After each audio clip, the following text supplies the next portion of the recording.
अस्सलाम वालेकुम जी। आज बात करेंगे पाकिस्तान के मशहूर यूट्यूबर रजब भट्ट की। रजब भट्ट जो हैं वो जब से उन्हें शोहरत मिली है 1.5 साल हो गया है उन्हें शोहरत मिले। और इस 1.5-2 महीनों में जो उनके साथ हुआ है वो इंतहाई कह सकते हैं उलट हुआ है। शोहरत मिलने के बाद इंसान जो है वो आसानियों में आ जाता है, पैसे की रेल पेल होती है, लेकिन रजब भट्ट पर जो है उल्टा हो रहा है। एक तो नुकसान पे नुकसान, ऊपर से मुकदमात, और पाकिस्तान अपनी होमलैंड को छोड़ना भी पड़ चुका है रजब भट्ट को। तो क्या मुश्किलात हैं और अब नई मुसीबत क्या उन पर आन पहुंची है? क्या रजब भट्ट की वाकई में गलती है? उन्हें जान से मारने की धमकियां भी दी जा रही हैं, तो उस पर भी बात कर लेते हैं। रजब भट्ट मशहूर फैमिली व्लॉगर हैं, हमें उनसे कोई इख्तलाफ नहीं है भाई, वो जैसा करते हैं करें, हम उसे ना रोकते हैं ना उन्हें सपोर्ट करते हैं, हम बिल्कुल न्यूट्रल हैं इस मामले में।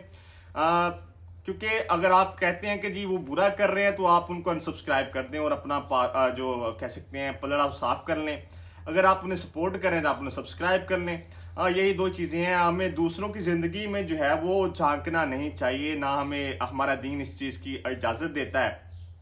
और रजब भट्ट जी वो बेहतर जानते हैं अपने बारे में। जब वो किसी इस्लामिक पहलू पे पूछेंगे किसी मुल्ला से, किसी मौलवी साहब से, किसी मुफ्ती साहब से, तो वो बेहतर रहनुमाई करेंगे। हम कोई नहीं हो सकते, हर कोई गुनाहगार है, खताकार है और गलतियों का पुतला है, लेकिन हमें हर किसी की जो प्राइवेट लाइफ है या जो पर्सनल लाइफ है उसकी रिस्पेक्ट करनी चाहिए।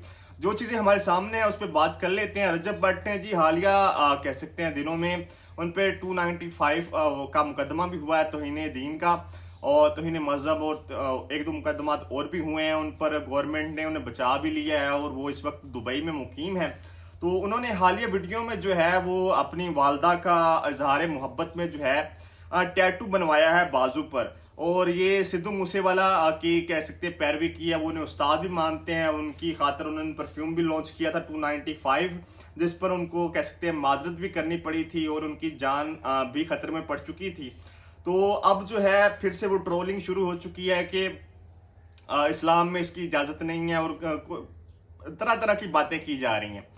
तो जाहिर सी बात है जी, इस्लाम को अगर वो उन्होंने फॉलो करना होता तो वो फैमिली ब्लॉगिंग ही ना करते।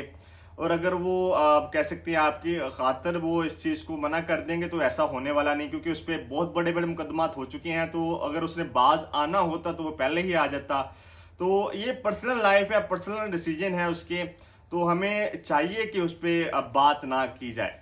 और अगर हम कह सकते हैं बात करेंगे तो इससे उसको शेयर मिलेगी, उसकी सपोर्ट होगी, उसको लोग और सब्सक्राइब करेंगे, उसे और पैसा मिलेगा, वो इस तरह की हरकतें फिर करेगा। पब्लिसिटी स्टंट्स होते हैं ये सेलिब्रिटीज़ की जानब से, कि जिस तरह ये भी पब्लिसिटी स्टंट था कि वो सिद्धू मूसेवाला को अपने उस्ताद कह रहे ताकि उसे जो पंजाब